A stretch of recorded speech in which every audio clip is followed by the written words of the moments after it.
After graduating, I put my grandparents' $1 estate into a protected trust. When my family said they'd taken the house, I just said, we'll see.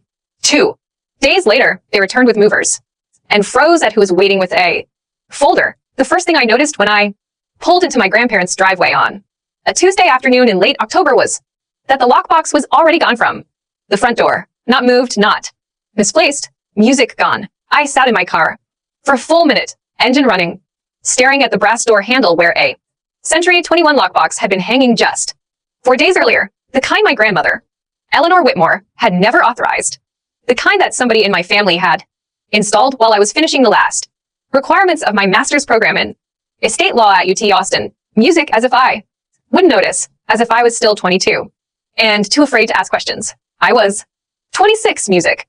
Now, I had a degree, a bar card pending, and I had spent the last 8 months quietly, methodically building a wall around everything my grandparents had left me. They didn't know about the wall yet. I turned off the engine, picked up my phone, and called my mother. She answered on the second ring, her voice already carrying that particular brightness she used when she was either very pleased with herself or very nervous, usually both at the same time. Darling, are you in Dallas yet? I'm in the driveway, I said, of Grandma Ellie's house. Want to tell me why the lockbox is gone? A pause, brief, controlled. Oh, your Uncle Derek handled that. We decided it was time to move forward with listing the property. The estate has been in limbo for months. Sweetheart, it's not healthy.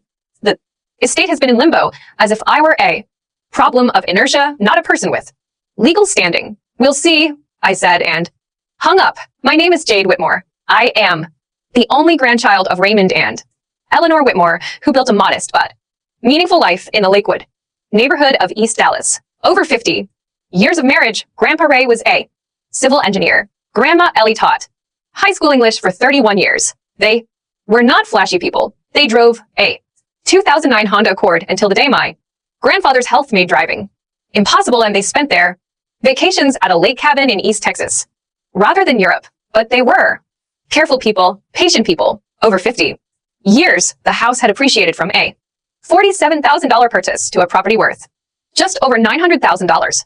In the current market, their savings, CDs, and a modest investment portfolio added another $140,000. The lake cabin was assessed at $78,000. Music. When my grandfather passed 18 months ago, followed by my grandmother just 7 months later, she simply did not want to live without him, the doctor said, and I believe them. I was named sole heir of an estate totaling approximately $1.10 million. My mother, Sandra Whitmore Holt, had not spoken to her own parents in 11 years of falling out over money. Ironically, her brother, my Uncle Derek, had maintained a surface level relationship with them, mostly out of strategic proximity. Birthday calls, the occasional visit when he needed something. My grandparents were not fooled. They saw what he was, which is why they called me. In the last 3 years of their lives, I drove from Austin to Dallas 11 times to sit with them, help them sort their affairs, and listen, really listen. They knew what would happen when they were gone. My grandmother told me over a pot of Earl Grey tea on a Thursday afternoon in February, your mother and your uncle will come for this house, Jade. Don't let them. It's yours. We built it for you. I promised her I would handle it. I kept that music promise quietly, carefully, and with the same patience they'd spent a lifetime modeling. The moment I understood that this was going to be a fight, not a conversation, not a family discussion, a fight, was the week after my grandmother's funeral. We were sitting in the living room of the Lakewood house, the same room where my grandmother had read to me every summer growing up, and my Uncle Derek stood in the center of it like he was already measuring for new furniture. He was 53, broad through the shoulders, with the easy confidence of a man who had always talked his way into things and talked his way out of the consequences. He ran a mid-sized landscaping company in Plano that was perpetually on the edge of some new expansion and perpetually undercapitalized. My mother sat on the floral couch, her hands folded, wearing the expression she put on when she wanted to seem reluctant about something she had clearly already decided. We've been talking, Derek said, not bothering with preamble, and we think the most practical thing is to list the house as music soon as the estate clears. Probate, split the proceeds 3 ways. I looked at him for a moment. There's no 3-way split. Grandma and Grandpa's will names me as sole heir. You've seen the will. Wills can be contested, he said almost pleasantly. My mother added softer. We just think. It's fair, Jade. We're family. Your grandparents wouldn't have wanted to create division. I didn't argue. I didn't explain. I just said, let me look into the process. I drove back to Austin that night, and instead of sleeping, I sat at my desk and started making calls. The first call was to Professor Martin Giles at UT Austin's School of Law, my thesis advisor, and a man who had spent 28 years in estate litigation before switching to academia.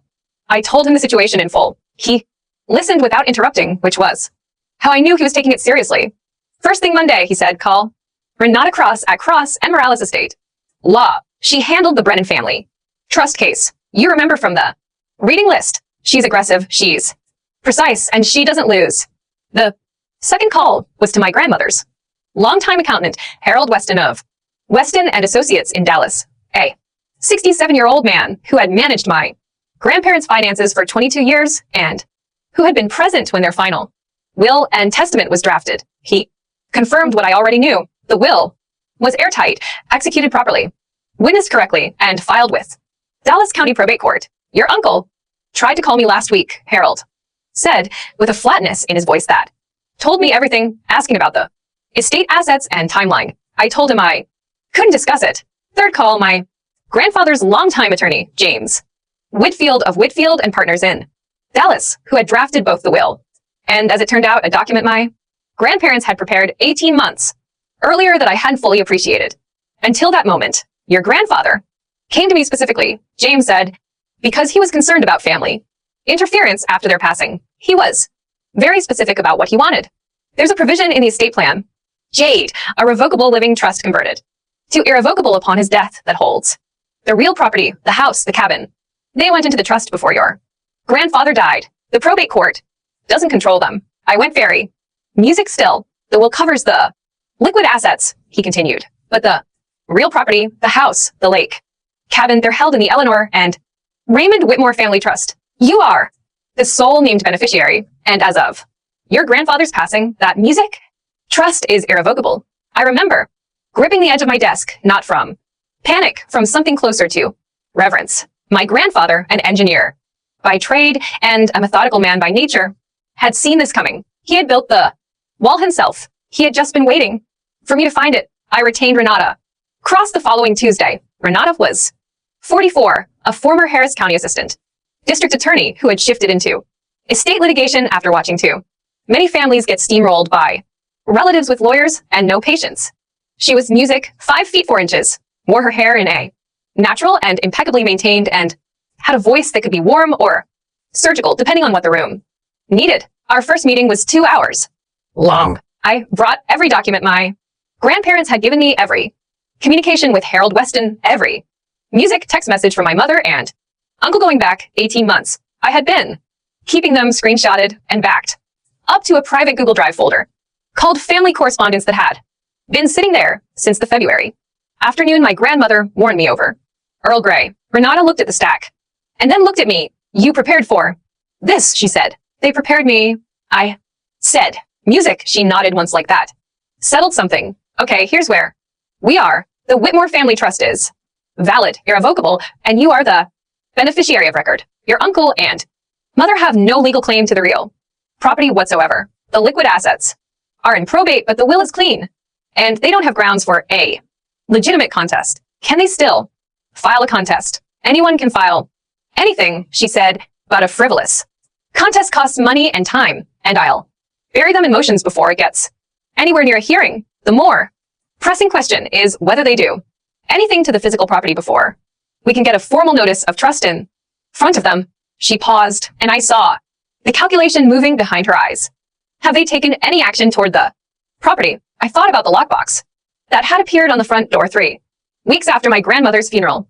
The real estate agent, a woman named Cheryl something from a Dallas brokerage who had apparently toured the house at my uncle's invitation. The text from my cousin Brent, Derek's son, asking what I was planning to do with all that old furniture. They've been treating it like it's already theirs. I said, music. Renata picked up her pen.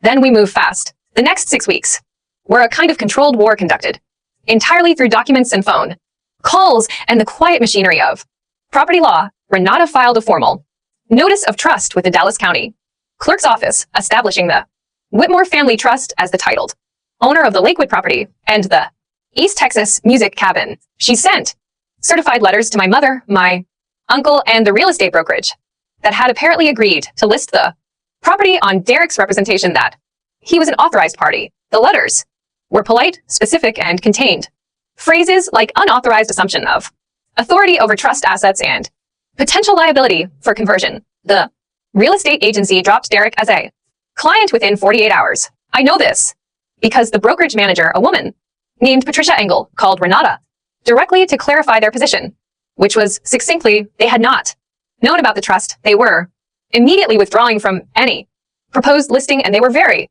sorry. My uncle Derek called me that same evening. I let it go to voicemail. Jade, his voice was tighter than usual. I don't know who you've been talking to, but you're making this into something it isn't. We're family. Music your grandparents would have wanted us all to sit down and talk about this like adults. Call me back. I played it for Renata. She noted the date and time and added it to the file. My mother texted me the next morning. Jade, sweetheart, can we please talk? Derek says you've hired a lawyer. I don't understand why you feel the need to make this adversarial. I love you. I read it 3 times. The specific phrasing, I don't understand why you feel the need, was something I had heard my entire life. It was the family's preferred grammar for any situation in which I had the audacity to assert that I existed. I saved the screenshot. 3 weeks after Renata's letters went out, I drove back to Dallas to check the property. This was late October. The air had that dry, particular chill that Dallas gets in the fall when the heat finally breaks and everything smells faintly of cedar and distance. The Lakewood house sat on a quiet street lined with mature oaks, the kind of house that had absorbed decades of cooking smells and Sunday mornings and arguments and reconciliations and the specific silence of 2 people who had chosen each other so completely that even their quiet was companionable. I sat in the driveway for a moment, just breathing, noticed the lockbox was gone. I had expected anger when I saw it. Instead, I felt something colder and more focused. I took out my phone and photographed the front door, photographed the driveway, where tire tracks in the soft edge of the lawn suggested more than one vehicle had been through recently. Called Renata on the walk to the door. Someone's been here. I said, have they breached the property? I tried my key. The lock turned. The door opened. I stepped inside and stopped. The house was different, not ransacked, not obviously disturbed, but there were gaps. The mahogany side table that had stood in the entry hall since before I was born was gone. The framed print my grandmother had loved, a Georgia O'Keeffe reproduction that had hung above the fireplace for 40 years, was gone. A brass floor lamp from the study, the set of Waterford crystal in the dining room hutch. I stood in the living room and felt my breath go shallow. They had come in while I was in Austin, finishing my degree while I was on the phone with Renata drafting notices. Music while I was trusting the legal machinery to hold. They had come in and started taking things. Not everything. Not in a way that looked like theft at first glance. In a way that music looked like family members picking up personal items they felt sentimental about. I sat down on my grandmother's couch. My hands were steady, which surprised me. I thought music they would shake. Jade, Renata's voice in my ear. They removed property from the house, I said. Personal items, maybe. 8 to 10 pieces I can identify. Immediately, I paused. I'm going to need a full inventory. I'll call you back in 10 minutes, she said. She called back in 7. I'm contacting an estate inventory specialist, woman named Carol Diaz. She does this for court proceedings, bonded and certified. Music, she can be there Thursday. Don't touch anything. Don't confront them. Take photographs of every room. I spent the next 90 minutes walking through my grandmother's house with my phone camera, documenting every room, every empty space, every absence. I had been in this house hundreds of times. I knew where everything belonged. I photographed the pale rectangles on the walls where pictures had hung, the empty spaces on shelves, the living room that felt subtly, wrongly light. Then I went to the garage where my grandfather had kept a small safe bolted to the concrete floor. It was still there, still locked. I opened it with the combination my grandmother had me 2 years earlier, written in her precise English teacher handwriting on an index card that I had kept in a fireproof box in my Austin apartment. Inside, the original. Certificates of title for both. Properties, the original will, a sealed envelope with my name on it. I sat on the garage floor and opened the envelope. Inside was a single index card. In my grandmother's handwriting. Jade, if you're reading this, things have gone the way we feared. Don't be angry. Be thorough. We love you, Grandma Ellie and Grandpa Ray. I held that card for a long time. Then I put it in my bag, locked the safe, and started making more calls. Carol Diaz arrived Thursday at 9 a.m. sharp in a white Ford Transit with Diaz. Estate Services, court certified. Inventory specialist on the side in clean navy lettering. She was 51, had worked as a probate court liaison for 11 years before going independent, and carried an iPad loaded with inventory software that dated and GPS tagged every photograph. Music she walked through the Lakewood house with me for 4 hours. Final count, 37 items confirmed. Missing, cross-referenced against. Insurance photographs my grandparents' homeowner's policy had on file. A standard feature of their insurance plan that my grandmother, bless her organized heart, had kept meticulously updated. The missing items included the mahogany entry table, insured value $1,200. The O'Keefe reproduction for $1,400. It was in authenticated print, not just a poster. 6 pieces of Waterford crystal, $2,100. A set of first edition books from the study, $3,800 for the last insurance update, and a collection of my grandmother's jewelry that had been in a velvet case in the master bedroom closet and was now entirely absent. The jewelry alone was insured for $18,500. Total insured value of missing items, approximately $41,000. Carol Diaz handed me her certified inventory report on a USB drive and in print, signed and sealed. This is court ready, she said. I've done this 100 times. This is clean documentation of a removal event. I thanked her and called Renata before her van had left the driveway. It's not family members picking up mementos, I said. It's coordinated removal. 37 items, $41,000 in insured value. Renata was quiet for exactly 4 seconds. I'm filing for a temporary restraining order on the property today, and I'm calling my contact at Dallas PD's property crimes unit. Detective Carlos Reyes had been with the Dallas Police Department for 16 years, the last 9 in property crimes. He was methodical, unhurried, and deeply unimpressed by the Whitmore family's apparent assumption that a trust document was an inconvenience rather than a legal fact. He arrived at the Lakewood house on Friday morning with a colleague, reviewed Carol Diaz's inventory report, photographed the property himself, and sat across from me at my grandmother's kitchen table with a legal pad. You have documentation of what was in the house prior to these removals? He asked. Insurance records, photographs, and a certified pre-death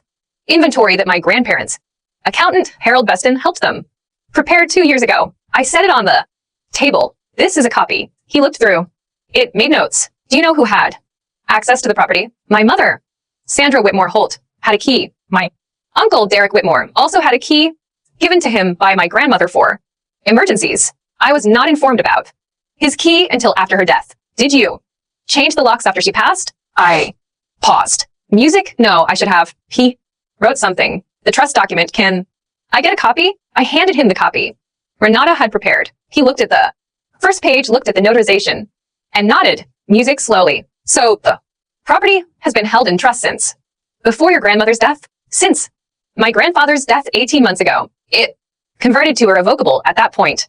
And your mother and uncle were aware of this. They were notified by certified letter from my attorney 6 weeks ago. He put his pen down. Yes.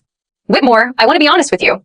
What you're describing, removing property from a trust estate after receiving legal notice of its status, is not a gray area. This is theft. If we can document who removed these items, we're looking at a felony charge, depending on total value, which in this case appears to cross the threshold. My stomach dropped, not from surprise, from the weight of it. These were my family. I understand. Music, I said. He picked his pen back up. I'm going to need contact information for your mother and your uncle. That night, I called my mother. She answered with the warm voice.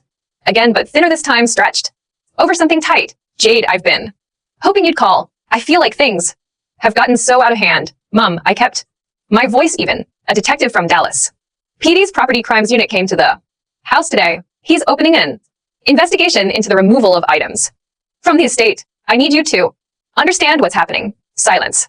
Jade, those were family heirlooms. They belong to the trust which you were notified about in writing 6 weeks ago. Your grandmother would have wanted Mom. I stopped, took a breath. I have the insurance inventory. I have Carol Diaz's certified report. I have the notice of trust on file with Dallas County. Detective Reyes has all of it. What you and Derek did is being investigated as a property crime. I'm not calling to argue. I'm calling to tell you that if those items are returned to the property by Sunday at 5 p.m., I will ask Detective Music Reyes to note the voluntary restitution. If they're not returned, I have no ability to stop what happens next. Another music silence.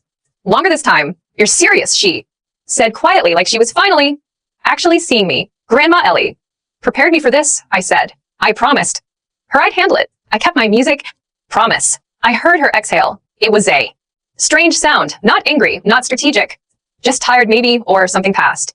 Tired. I hung up. Sunday at 3:47 p.m. I was sitting in my grandmother's living room when a moving truck pulled into the driveway. I had been ready for this moment in my head for months. Music in the actual moment, I felt something.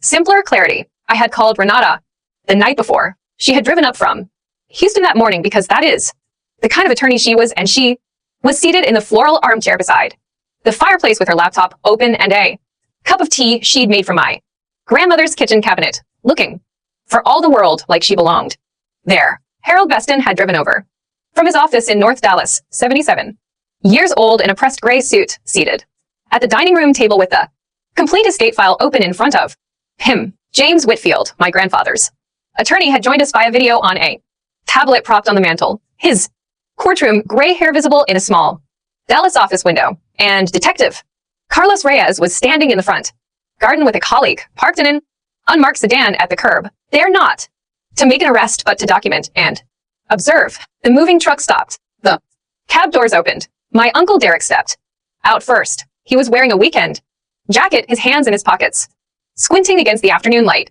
He reached back into the cab and pulled out a manila folder, the kind of casual prop that a man uses when he wants to look like he has paperwork on his side.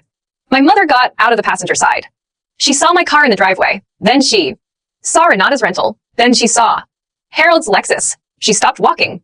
Derek came up the path, his face arranging itself into something reasonable, something paternal. He was the kind of man who believed fundamentally that confidence was the same thing as authority. He reached the door and saw me standing in the open frame. Then he saw the people behind me. He looked at Renata, who had come to stand at my shoulder. He looked at Harold at the dining room table. He looked at the tablet on the mantel with James Whitfield's steady face. Then he turned and saw Detective Reyes, who raised a hand in a polite, unhurried wave from the garden path. Derek's folder dropped to his side. I said, "Hello, Derek." He looked at me. He looked at the folder. He looked at the truck behind him, where his son Brent and two other men I didn't recognize had climbed out and were standing by the cargo doors, very still. "We brought the things back," he said finally. His voice had changed. The ease was gone from it. "I know," I said. "That's why Detective Reyes is here, to observe the return and document it." Renata stepped slightly forward. "Mr. Whitmore, I'm Renata Cross, Ms. Whitmore's estate attorney. The items will need to be inventoried against Carol Diaz's certified report as they're returned. Once that's complete, we'll provide documentation to Detective Reyes confirming full restitution, which will be included in his investigative file." Derek looked at my mother. My mother was looking at the ground. He put the folder under his arm. "Fine," he said. "It took 2 hours to unload and inventory the truck. Every piece came back. The O'Keefe print, the Waterford crystal, the first editions, the mahogany table, every piece of my grandmother's jewelry, sealed in the velvet case." Carol Diaz was on the phone the entire time as I walked through the inventory, checking each item against her report. At the end, she confirmed 37 items out, 37 items returned. Detective Reyes signed off on a restitution confirmation. Renata handed Derek a document as he was walking back to the cab. He looked down at it. "What's this?" "A formal agreement signed and witnessed in which you and Sandra Whitmore Holt acknowledge the Whitmore Family Trust's legal title to the real property and all contents, and agree to make no further claims on any estate asset. In exchange, Detective Reyes's investigation will be noted as resolved through voluntary restitution rather than prosecution." She paused. "Music, you should have your own attorney review it before you sign, but I'd suggest you do it today." He stood there in the driveway of my Grandparents' house in the late October. Afternoon, looking at the document. His son Brent was watching from the truck.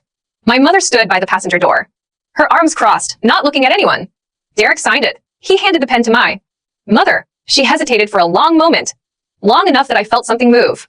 In my chest, something complicated and old, something I didn't have a clean name for. Then she signed. They got in the truck. They drove away. I stood in the doorway of my grandmother's house.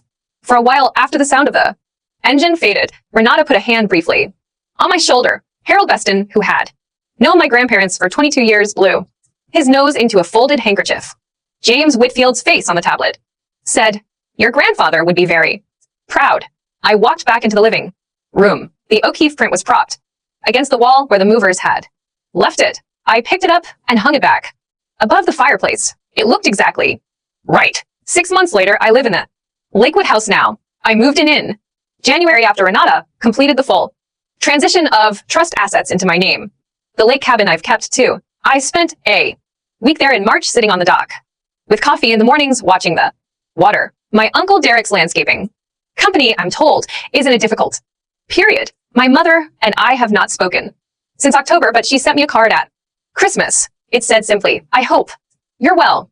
I read it twice. I kept it. I don't have a clean story about forgiveness. I'm working on it the way my grandparents worked on everything, slowly, carefully, without rushing, toward a feeling I haven't actually arrived at yet. What I have is the house, the print above the fireplace, the safe in the garage with my grandmother's index card, music still inside, which I have not moved and will not move. I have the trust documents, filed and irrevocable. I have the promise I made over a pot of Earl Grey on a Thursday afternoon in February to a woman who knew exactly what was coming and prepared me anyway. I kept it. That's all she asked.